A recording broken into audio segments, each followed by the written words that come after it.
I've set myself the task of actually doing the worst job in every era of history.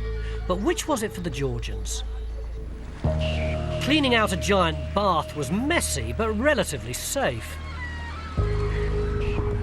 Riding officers and powder monkeys may have had risky lives, but at least they had the glory of fighting for king and country.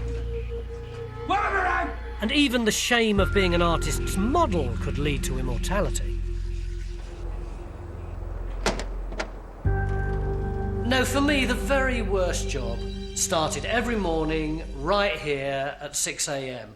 And as you can see from the size of the beds, it was a job done by children. It was actually 2 to a bed here, and these kids could only ever dream of becoming powder monkeys. The 18th century saw the birth of the Industrial Revolution that changed Britain forever, but it would never even have got off the ground if it hadn't been for worse jobs like the Mule Scavenger.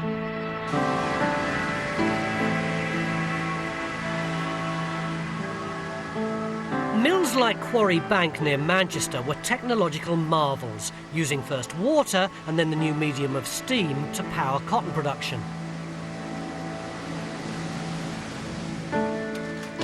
But they weren't so forward-thinking about employment. The mill owners here, though by no means the worst, used to buy children as young as 6 from the workhouse for a couple of quid to be apprentices. For not more than board and lodging, they worked at least 12 hours a day.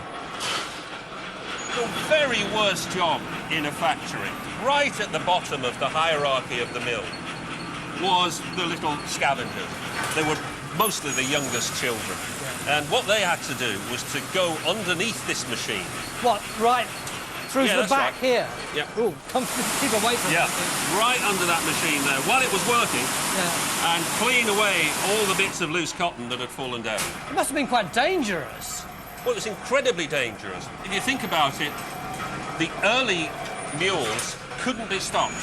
You couldn't stop the machine to clean them. Yeah. And in any case, the spinners were paid by the piece, so they had no interest in stopping the machine.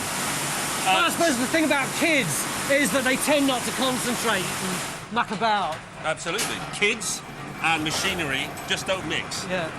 And after 12 hours of working in this place, you can imagine that children would be tired and inattentive, and it only required 1 second of inattention to get a finger caught in one of these wheels, or to even get squeezed between the carriage and the back of the machinery. Do we know much about the kind of injuries that they got? Well, the kind of day-to-day injuries, which in a place like this would have been ranged out from anything from cut fingers to severed hands, quite often would not be recorded, certainly in the Georgian period. Because they weren't thought important enough. Well, indeed. For the workers, they were important because, clearly, if you lost a hand, you could never work again. Yeah. But then, quite often, most of the accidents were regarded as the workers' own fault.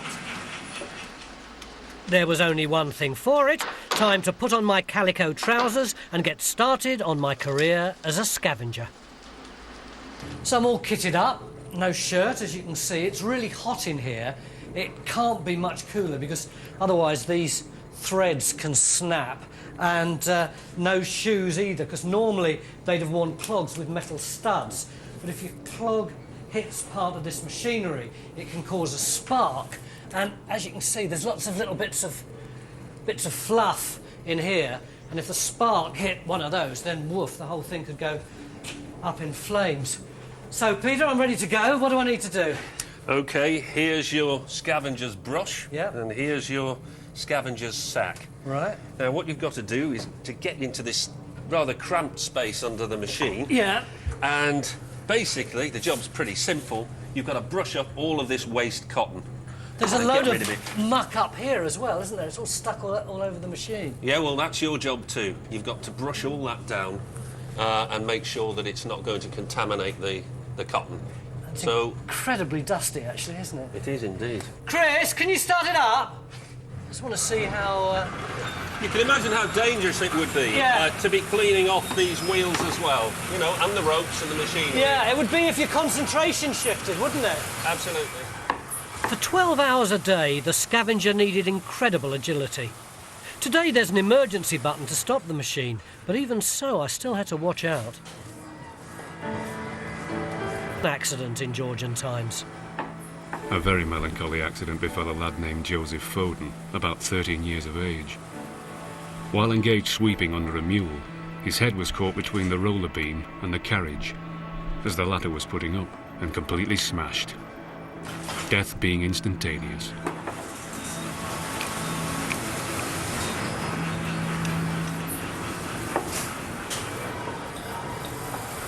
Be careful.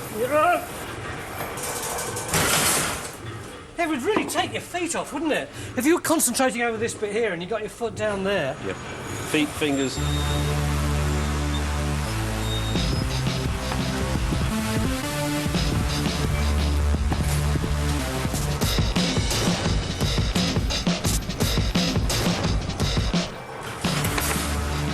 You know what the real problem is?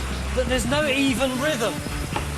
It sort of starts off really slowly, and then when it gets to the top, there's this rather unnerving pause, and you're just kind of waiting for it to start again, and you're sort of trying to do as much work as you can but get yourself in position, and then it starts to roll back quite slowly and then gets faster and faster. Do you see how that last bit was a real sprint?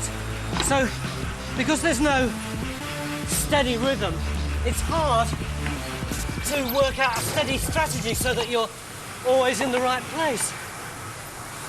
And your feet feel incredibly vulnerable for when it comes back behind you. You don't know if you're going to whack them on this thing. So it's actually much more knackering than you'd think it is.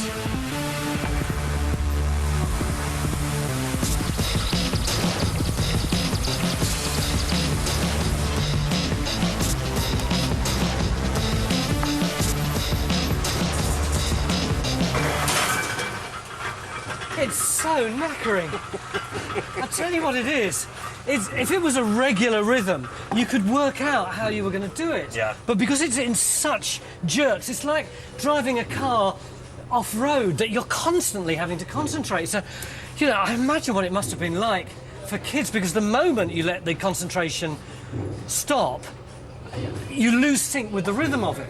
And it's actually the backing out. You see, backing out through here, it's a doddle, isn't it? As long as you know you can go straight back, you're not going to get hurt. Even if you got bumped over the head, you can come out. But get stuck in this stuff here. Get on one of these things. Yeah. You've There's nowhere to go. So for a kid, it's a hell of a job.